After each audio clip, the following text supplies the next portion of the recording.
Teacher नाजीर मथुरा। आज हम लोग बात करेंगे शहीद भगत सिंह की, जो हर युवा के दिल में राज करता है और एक बहुत ही ओजस्वी क्रांतिकारी था। मैं जोर देकर कहता हूं कि मेरे अंदर भी अच्छा जीवन जीने की महत्वाकांक्षा और आशाएं हैं, लेकिन मैं समय की मांग पर सब कुछ छोड़ने को तैयार हूं। यही बड़ा त्याग है। भगत सिंह वे सरदार किशन सिंह और विद्यावती की तीसरी संतान थे। भगत सिंह का परिवार स्वतंत्रता संग्राम में सक्रिय रूप से जुड़ा हुआ था। परिवार के माहौल का युवा भगत सिंह के मस्तिष्क पर गहरा असर था और बचपन से ही उनकी नसों में देशभक्ति की भावना कूट कूट कर भरी हुई थी। अमृतसर में 13 अप्रैल 1919 को जलियांवाला बाग हत्याकांड हुआ।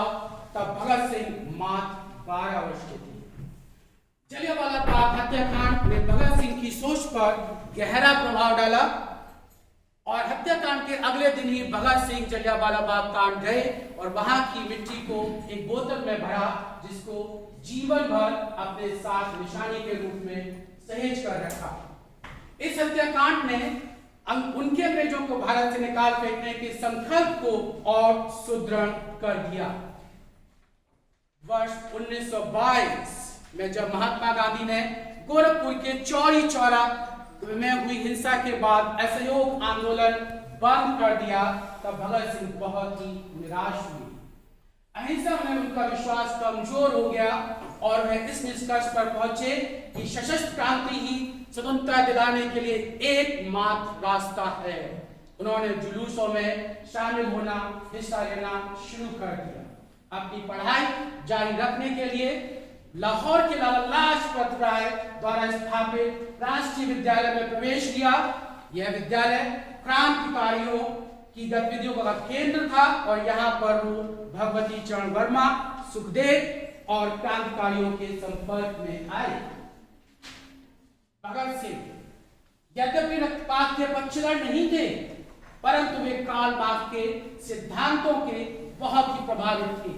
यहीं से वे समाजवाद के पक्के पोषक थे। इसी कारण से उन्हें पूंजीपतियों के मजदूरों के प्रति शोषण की नीति पसंद नहीं आती थी। मजदूर विरोधी ऐसी नीतियों को ब्रिटिश संसद में पारित ना होने देने के लिए उन्होंने एक निश्चय बनाया। ऐसा करने के लिए उन्होंने दिल्ली की केंद्रीय असेंबली में, जहां यह अध्यादेश पारित होने वाला था, उसकी बैठक का आयोजन किया गया था। एक बम फेंकने की योजना बनाई। निर्धारित कार्यक्रम के अनुसार 8 अप्रैल 1929 को केंद्रीय असेंबली में भगत सिंह और बटुकेश्वर दत्त ने केंद्रीय विधानसभा सत्र के दौरान विधानसभा भवन में बम फेंका। बड़ा बहुत जोर की आवाज आई और पूरा ही हॉल धुएं से भर गया। भगत सिंह चाहते तो वहां से भाग सकते थे, लेकिन वो नहीं भागे। उन्होंने वहां पर रुककर अपने हाथ में लाए पर्चों को हवा में बिखेर दिया और पुलिस ने उनको गिरफ्तार कर लिया। 7 अक्टूबर 1930 भगत सिंह, सुखदेव और राजगुरु को विशेष न्यायालय द्वारा मौत की सजा सुनाई गई। भारत के तमाम राजनीतिक नेताओं द्वारा अत्यधिक दबाव और कई अपीलों के बावजूद 23 मार्च 1931 को शाम तकरीबन 7:33 पर भगत सिंह तथा उनके 2 साथियों सुखदेव व राजगुरु को फांसी की सजा दे दी गई। फांसी पर जाने से पहले भगत सिंह लेनिन की जीवनी पढ़ रहे थे और जब उनसे उनकी आखिरी इच्छा पूछी गई तो उन्होंने कहा कि वे लेनिन की जीवनी पढ़ रहे हैं और उन्हें वो पूरी करने का समय दिया जाए।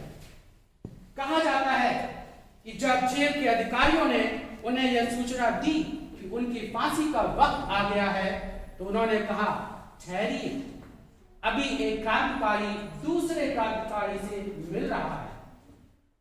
इसके 1 मिनट बाद उन्होंने अपनी किताब को छत की तरफ उछाल दिया और बोले, ठीक है, अब चलो। जेल के कोने से आवाज आ रही थी, इंकलाब जिंदाबाद, भगत सिंह जिंदाबाद, जय गुरुदेव जिंदाबाद। और तीनों ही मस्त मौला गा रहे थे, मेरा रंग दे बसंती चोला माए, रंग दे बसंती चोला, मेरा रंग दे बसंती चोला, मेरा रंग दे बसंती चोला माए, रंग दे बसंती चोला। जय हिंद, जय भारत। Thank you.